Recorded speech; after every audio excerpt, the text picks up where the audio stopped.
साहब राणा प्रताप जी से आग्रह करेंगे कि दो शब्द डिजिटल मीडिया 5G के आगमन में दो शब्द। आप लोगों ने इस लायक समझा कि आप कार्यक्रम में मुझे बोलने का मौका दिया। वास्तव में जो आज मीडिया की हालात हैं उसमें जो आपका प्रभावित क्षेत्र रहा है या आपका कार्य रहा है वो सराहनीय है, क्योंकि प्रिंट मीडिया में जो बातें आएगी या नहीं आएगी वह कम समय में यानी घटना के तुरंत बाद देखने को मिल जाता है इलेक्ट्रॉनिक मीडिया के माध्यम से, चाहे वह फेसबुक हो या इंस्टाग्राम हो, ट्विटर हो, यूट्यूब हो या अन्य कोई ऐप्स हो, उस पर मिल जाती है। वास्तव में हमारे भारत में 5G का आगमन है, अच्छी बात है, होना भी चाहिए, लेकिन हम 3G भी आज सही तरीक़ा से नहीं चला पा रहे हैं, वह दुख की बात है। हम लोग पैसा तो भुगतान करते हैं लेकिन सुविधा से अभी भी वंचित हैं।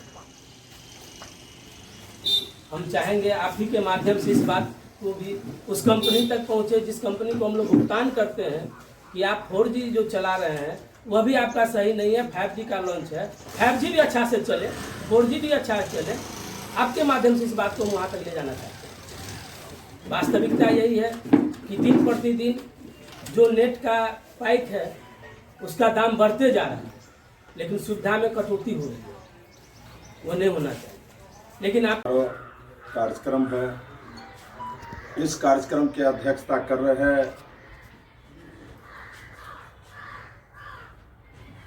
हमारे बगल में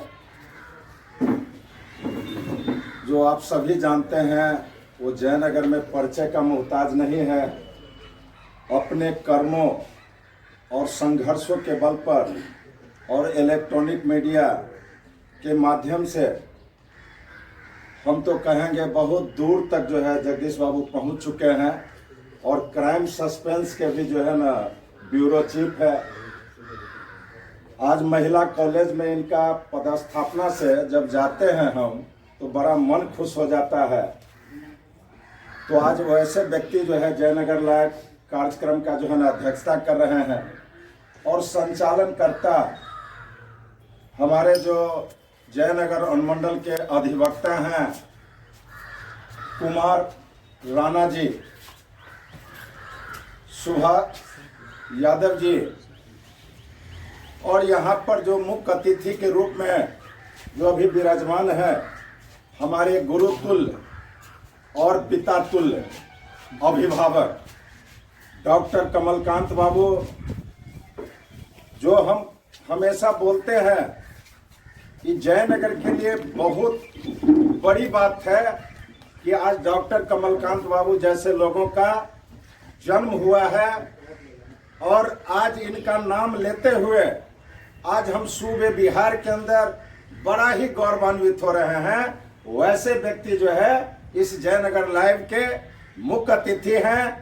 हम सबसे पहले इनके चरणों में अपना मस्तक को टेकते हुए मैं नमन करता हूं, प्रणाम करता हूं, वंदन करता हूं और सर के ही माध्यम से आप सबों का जो है हार्दिक अभिनंदन करता हूं।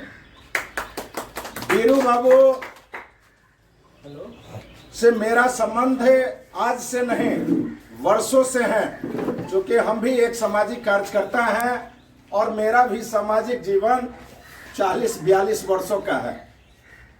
कभी पत्रकारिता के क्षेत्र में अपने कलमों के माध्यम से आज भी इनका लिखा हुआ हमको याद है।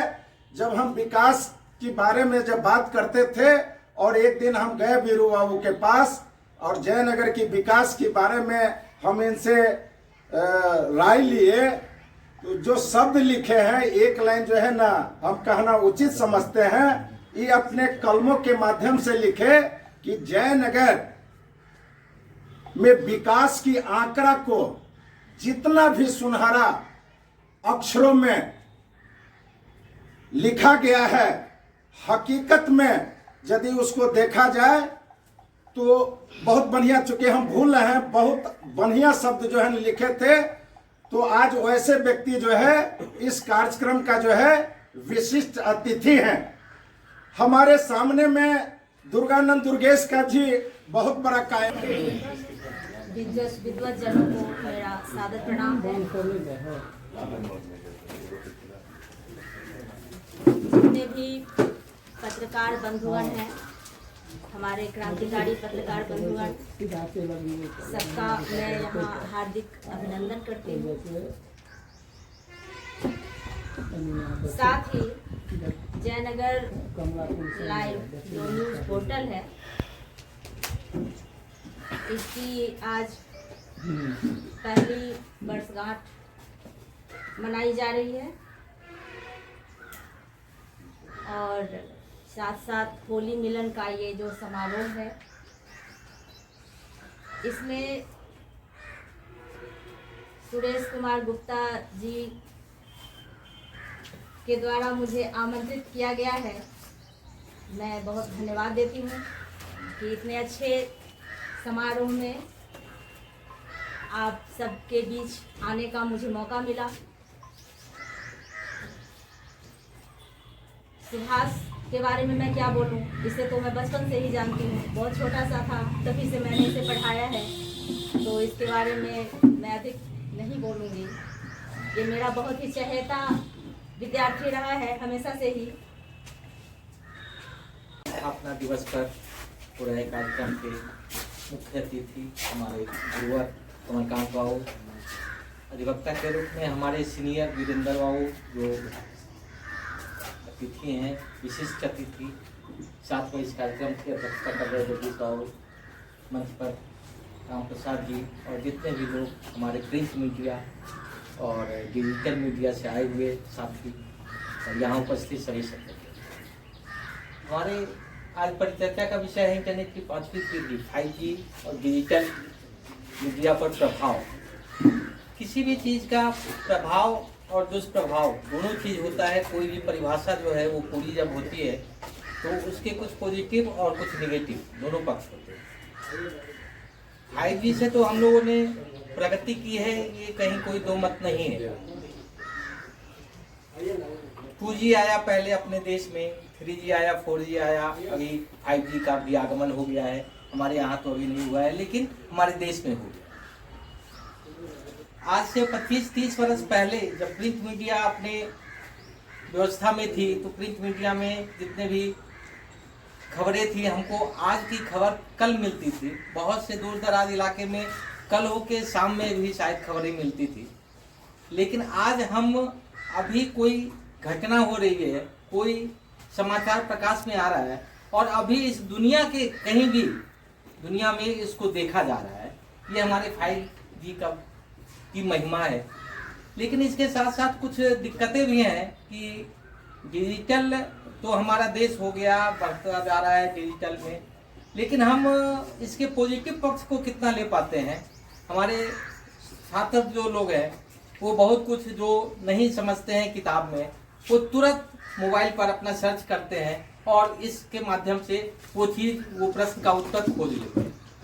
ऐसी परिस्थिति में ये बड़ी अच्छी चीज़ है और बड़ा ही आज के परिवेश में तो बहुत ज़रूरी चीज़ है। और इसके लिए हम अपने जो भी हमारा कार्यक्रम है, जो भी हमारी सिस्टम है, हमारी व्यवस्था है, उसमें हम इसको जितना भी कहें, इस हर चीज़ के लिए हमको ये देखना है कि हम इससे कितनी अच्छाइयाँ अपने ग्रहण कर सकते हैं।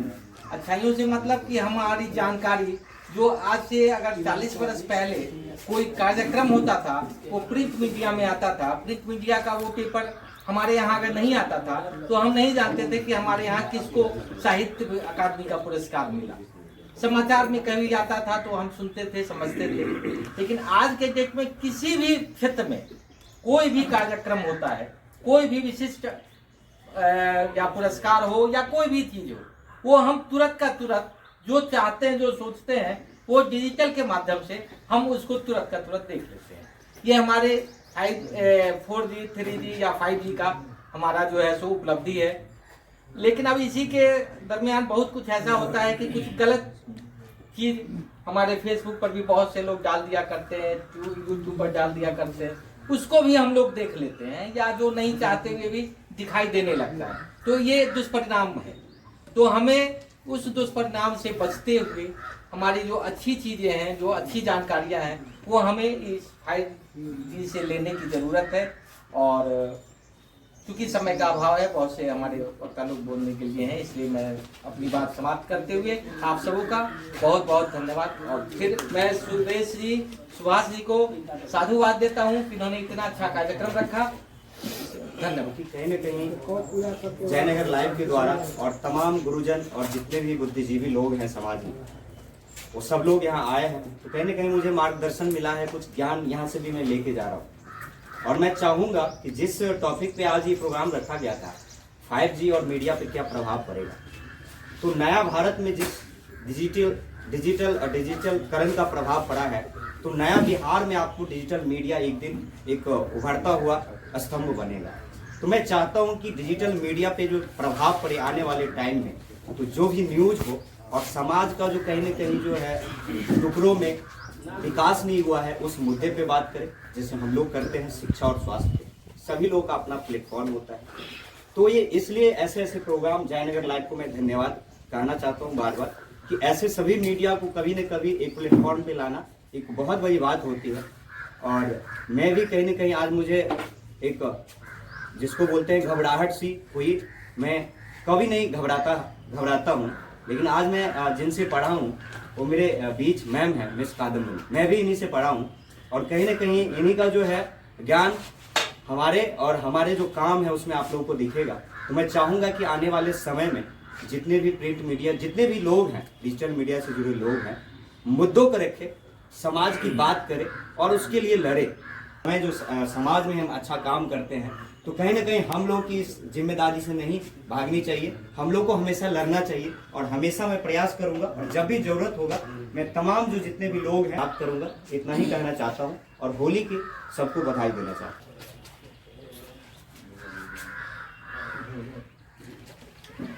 और पूरी टीम को मैं शुभकामना बधाई देती हूँ। आज का जो चर्चा है वो इंटरनेट की 5वीं पीढ़ी, 5G का डिजिटल और जो प्रभाव पड़ना है मीडिया के ऊपर, उसके ऊपर ये चर्चा है। 5G आया है, लोगों की रुचि देखिए, जो डिजिटल मीडिया है और प्रिंट मीडिया है, दो अलग चीज़ है। प्रिंट मीडिया लिमिटेड खबर लगाती है, उसके पास लिमिटेड प्लेस होता है, लेकिन डिजिटल मीडिया है जो अपने हिसाब से कहीं का भी खबर आपको कहीं पर भी दिखा सकती है। तो एक अच्छी पहल है। बच्चों में, महिलाओं में भी एक रुझाव है, उन्हें खबर देखने की एक अच्छी आदत लगी है, वो अपना काम भी कर रही है और डिजिटल जो भी मीडिया है उसकी भी सुन रही है अपने कामों के साथ साथ। तो ये सब एक अच्छी पहल है। लेकिन मैं अपने बातों को बहुत कम समय में रखते हुए डिजिटल मीडिया के जो भी लोग हैं, मैं उनसे एक रिक्वेस्ट करूँगी कि आप जब भी कोई खबर चलाने जाते हैं तो दो पक्षीय खबर चलाया कीजिए। क्योंकि मैं धरातल पे काम करती हूँ और मैं उत्पीड़न पे भी काम करती हूँ, उत्पीड़न पे ही काम करती हूँ। तो मीडिया जो खबर चलाती है ना, फिर हवा उस ओर चलने लगती है। लोग ये नहीं देखते कि दूसरे का पक्ष क्या है, और फिर वो एक अच्छा माहौल नहीं बनता, एक नेगेटिव माहौल बन जाता है। चीज़ों को सुलझाना प्रशासन के लिए या सामाजिक कार्यकर्ता के लिए, समाज के लिए वो बहुत टफ हो जाता है वो काम। तो कभी भी आप खबर चलाएं तो दो पक्ष से चलाएं, दोनों पक्ष की सुने कि आखिर ये घटना घटी है तो इसके पीछे की वजह क्या है। उससे क्या होगा ना कि किसी भी चीज़ों को सुलझाने में बहुत आसान हो जाता है। नहीं तो क्या होता है ना, एक ऐसा माहौल क्रिएट हो जाता है जिससे प्रशासन को भी बहुत उग्र रूप धारण करना पड़ता है, या सामाजिक कार्यकर्ता या समाज के लोग उस चीज़ों को नहीं सुलझा पाते और वो कल को एक भयावह रूप धर लेता है।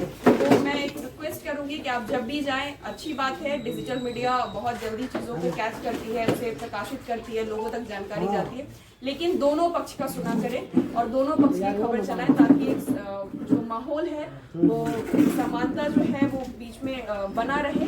और मैं बस अपनी वाणी को यहीं विराम देती हूँ और एक बार मैं आप सभी लोगों को होली की ढेर सारी शुभकामनाएं देती हूँ। सुभाष भैया, सुरेश भैया का मैं पहले शुक्रिया अदा करती हूँ कि उन्होंने मुझे इस सभा में आमंत्रित किया और मुझे यहाँ बुलाया और ये सम्मान के काबिल समझा, उसके लिए मैं शुक्रिया व्यक्त करता हूँ। और जैसे कि मैं टेक्नोलॉजी फील्ड से आता हूँ, यानी कि टेक फील्ड से आता हूँ, और मैं टेक को बखूबी ये जानता हूँ कि कल की डेट में, यानी कि आज से 5 साल 10 साल पहले जब करियर का बात आता था तो वहाँ पर ठीक है गवर्नमेंट जॉब, डॉक्टर,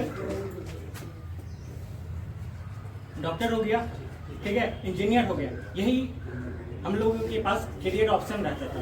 बट आज के समय में मैं क्या एपिसोड वही बहुत जल्द देख रहा हूँ, शार्क टैंक, वहाँ पर मैंने देखा क्या कि 18 साल का उम्र का बच्चा है और लगभग 2 करोड़ रुपए का बिजनेस खड़ा कर चुका है, यानी कि सालाना 2 करोड़ रुपया प्रॉफिटेबली कमा रहा है।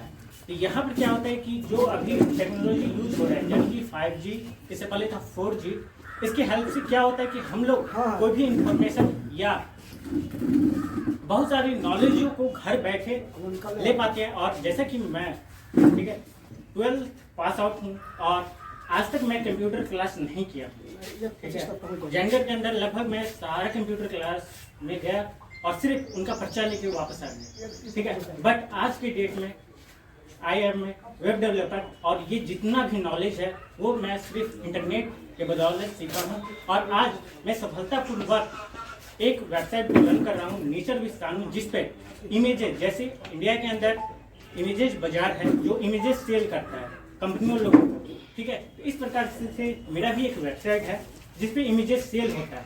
तो आप लोग इससे अंदाजा लगा, हमेशा कुछ नया आयाम करता है, हमेशा कुछ नया ये करता है, इसकी क्रांति हमेशा बढ़ती जा रही है और पत्रकारिता जिस ढंग से बढ़ रही है, दुर्भाग्य ये है कि अब जितने पत्रकार निकल के आ रहे हैं आगे, उतने हमारे समाज में नेताजी नहीं आ रहे। जरा आप ये देखेंगे जरा। और मैं पर्सनली ये कहना चाहूँगा, मेरे पर्सनली थिंक सही है कि पत्रकारिता जैसे अभी अब 5वीं पीढ़ी, डिजिटलाइजेशन, सारा चीज होता जा रहा है, लेकिन आप ये देखिए छात्र संगठन हो या किसी भी चीज में उतनी आगे से वो जो पहले जो एक न्यू होता था, छात्र संगठन, पॉलिटिक्स, सारा चीज मिट गया है।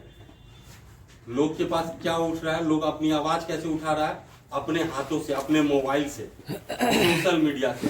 हर एक आदमी वो रूप कौन सा देता है, क्योंकि ताकत है पत्रकारिता में। तो वो नेताजी हो, अभिनेताजी हो, फिल्मी कलाकार हो, सभी को मेरे तरफ से हार्दिक शुभकामना, होली की भी हार्दिक शुभकामना। ऐसे ही बढ़ते रहें और अपनी आवाज है। और एक लाइन तो जरूर है जो पूर्व के जितने लोग हैं उन्होंने कहा, गलत नहीं करना, क्योंकि आपका गलत दूसरे पे प्रभाव डालता है। अपनी आवाज उठाएं, लोकतांत्रिक देश है, गांधी जी के तरीके से उठाएं, सुभाष चंद्र बोस के तरीके से उठाएं, भगत सिंह के तरीके से उठाएं, लेकिन उठाना का तरीका होना चाहिए, इस बात का ख्याल रखें। इसी के साथ फिर से विदा लेता हूँ, नमस्कार।